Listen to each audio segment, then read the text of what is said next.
Like and subscribe on the way in the door, my people. I hope you all are having a fantastic day today. You saw the title of the video. You can kind of look at today as like pre-Fanboy Friday. And so, yeah, what people don't say about LeBron James is true. So I feel like the impression that you leave on people is important. And, people talk about first impressions, but you can leave a lasting impression on somebody, through your actions, through your character, through the things that you do. You can leave a lasting impression on somebody. So it makes you think of, what kind of impression are you leaving on people? And when we're talking about LeBron James, I feel like if you want to compare him to Michael Jordan, a good way to compare them is simply by how people talk about the two players. So what's some things that get said about LeBron regularly? And I feel like these things get said because they are the most noticeable traits about a person. So some things that constantly get said about LeBron, and some people look at this as a great thing, but I look at this as a questionable thing. They talk about how much he keeps himself in shape. The workouts, how much he spends keeping his body in shape. I've been saying $1 million, but I heard Skip Bayless say $2 million. So maybe I've been mistaken with $1 million a year. Maybe it's $2 million a year on the juice. So, when you hear this, some people say, wow, that's amazing that he put so much into keeping himself in shape so that he could possibly play for 30 years and only have 4 championships. But me, when I hear this, I contrast it to what we hear about Jordan. And let me say this. For you fanboys who want to say, why do you constantly bring up LeBron when you talk about Jordan or vice versa? That's because LeBron has compared himself to Jordan. That's because the media continuously wants to compare him to Jordan. And because they want to do that, and he wants to do that, well, I am going to break down that comparison and talk about why it should not be a comparison. But yeah, so they talk about LeBron James and how much he keeps his body in shape. And you compare this to MJ, and they talk about his work ethic as it pertains to him getting better at basketball. This is a difference, people. It's like, that's great that LeBron James keeps himself in shape so that he can play the game of basketball. But I would argue it's more important that he gets better at the game of basketball. Again, too late. That ship has sailed. He's 38 now. Fanboys, don't get in my comments. I know he's had a string of some great games in quotation marks. Great games minus the defense. But don't come over here with that. But yeah, in contrast to MJ, who constantly is talking about his work ethic and improving himself in the game of basketball. Again, going back to his North Carolina days, and it was in The Last Dance where James Worthy talked about, I was better than him for about 2 weeks. And just talked about the rate at which Michael Jordan continued to get better. And those of us who followed his career, we could see that. Again, the way he would practice in scrimmages is legendary, making them feel like there were playoff games. Again, this is something that we don't hear about LeBron James because that is not something that you can say about LeBron James. If LeBron James was that kind of had that kind of work ethic and practice as it pertains to basketball, we would hear about it. Because these are the things we heard about Michael Jordan. These are the things we heard about Kobe Bryant. But again, the title of the video, what people don't say about LeBron James is true. We don't hear about this kind of work ethic as it pertains to getting better at his skills in basketball. What else is something people talk about? Unfortunately for you fanboys, people talk about him flopping. You know, there's been games where you watch too many games and you look at you hear the announcer say, "Oh, that was a flop." You know, that is not a good thing to have attached to your name. And again, I would argue that is the opposite of being competitive. You know, true competitors are not looking for loopholes to win. True competitors are not trying to cheat the system to win. True competitors want to be able to say they beat you fair and square. No excuses. You lost to me because you're not as good as me. That's what true competitors want to be able to do. Not say, you lost to me because I was able to trick the referee into thinking that you fouled me several times if need be. That is ridiculous. That is ridiculousness. And no true competitor would ever do that. And again, we can contrast this with Michael Jeffrey Jordan, who, another thing that is associated with Michael Jordan is being one of the fiercest competitors, if not the fiercest competitor, to ever play. There are people who would say that Michael Jordan is the fiercest competitor who's ever stepped foot on a basketball court. Again, this is something we've heard about him from everyone, from Larry Bird, from Magic Johnson, from Kobe Bryant, from Dwayne Wade, from Allen Iverson, from his coach Phil Jackson, from Doug Collins, from his college coaches. This is the narrative around Michael Jordan. This is the story around Michael Jordan. This is the impression that he leaves on people. That, hey, this guy is a fierce competitor. Again, this is not a story where we hear around LeBron James. This is not something that when you ask someone about LeBron, that this is one of the first things they bring up. And again, what they don't say about LeBron James is true. Because that is not one of his most prominent traits.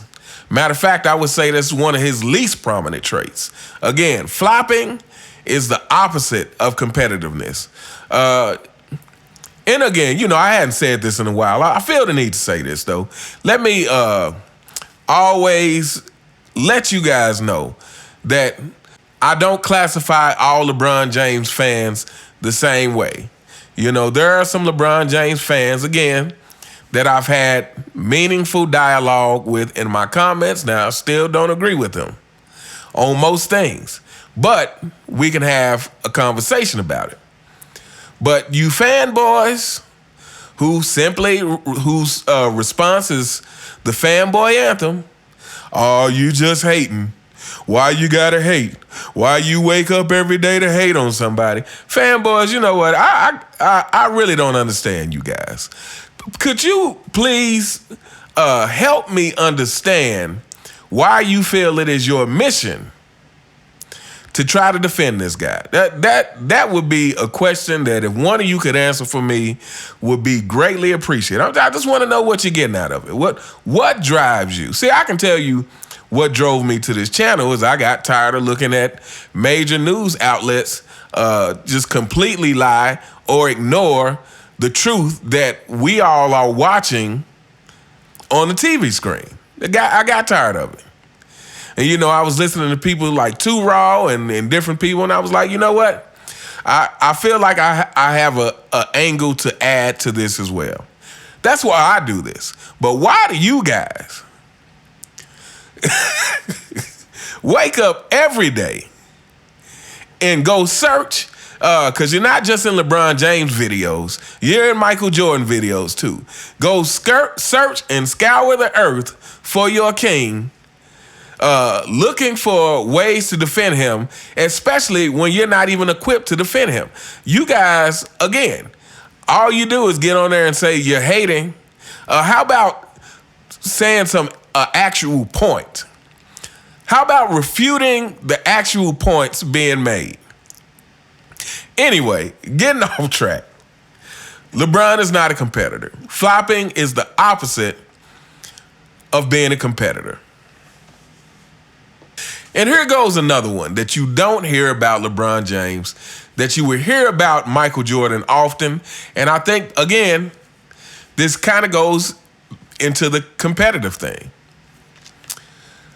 I never hear stories about players being cautious about what they say to LeBron James. You can get on YouTube and pull up countless and countless stories about people trash talking Mike and it went wrong. But more importantly than that, about people saying that you should never trash talk Mike. One of my favorite stories is I'm sure you all have seen it, is the J.R. Ryder story and Kevin Garnett. and Kevin Garnett is trash talking and JR is trying to explain to Mike that, hey, he's just young and he doesn't know the rules. He doesn't know the rules. Now, that is some serious respect and fear about your basketball prowess. But we don't hear these kind of stories about LeBron James. We don't hear these kind of stories about someone telling some rookie, hey, it's not a good idea to trash talk LeBron. That's not a thing. That doesn't exist. And I guess more importantly, we don't hear stories of someone trash talking LeBron and then saying that they learned their lesson. Countless stories like that about Michael Jordan, including the Kevin Garnett one. Said never talk trash to Mike again in life. That's what he said at the end of that story.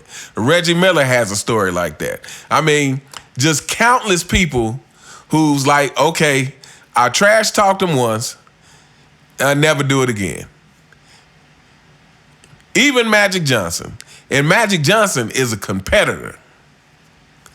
Much more so than LeBron James. So again, yeah, I feel like the impression that you leave on people are the things about you that stand out the most. And the things that we constantly hear about LeBron James is him working out, keeping his body in shape. And, of course, we hear a lot of false things about him as well. But yeah, like I said, we never hear the stories about how hard of a worker he is in practice and at the game of basketball. We don't hear the stories like we do about Mike about, every month he's better. And we're able to see this with our eyes. Again, you can just watch the evolution of Mike's game, which is crazy considering as a rookie he came in ripping the league to shreds. And yet he still continually got better and better. And I'm going to kind of end this video on this note.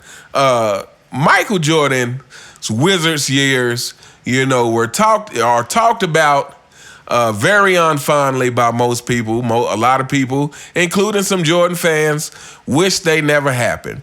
But the reality of it is if Michael Jordan never got injured during his years with the Wizards, we'll probably be singing a totally different tune. Because the fact that he averaged 20 points a game on a bad knee. Again, we've heard the stories. Like they were draining, I don't know if they said it was like a black tar-like substance out of his knee after every game. And he played all 82 games his last season. For him to be able to do that and put up them kind of points on a hurt leg just shows you, and by the Wizards years, I mean, first of all, he was on a hurt leg. But even without the hurt leg, his athleticism wasn't what it was. So that clearly showed you that Michael Jordan had the game of basketball down to a science. He knew how to score, you know, the famous, this video getting long, but I'm going to say this one last thing. The famous story from Grant Hill talking about the last time he played Michael Jordan as a Wizard and said Michael Jordan just kept doing the same play and he couldn't stop it. Now, mind you, Grant Hill was playing on a hurt ankle. But, you know, I think the point is Michael Jordan just got to a point to where he just knew how to get off a shot. And most of it was through the fundamentals. That, again, something else that we don't hear associated with LeBron James' name is the fundamentals. Where people talk about how fundamentally sound Mike was.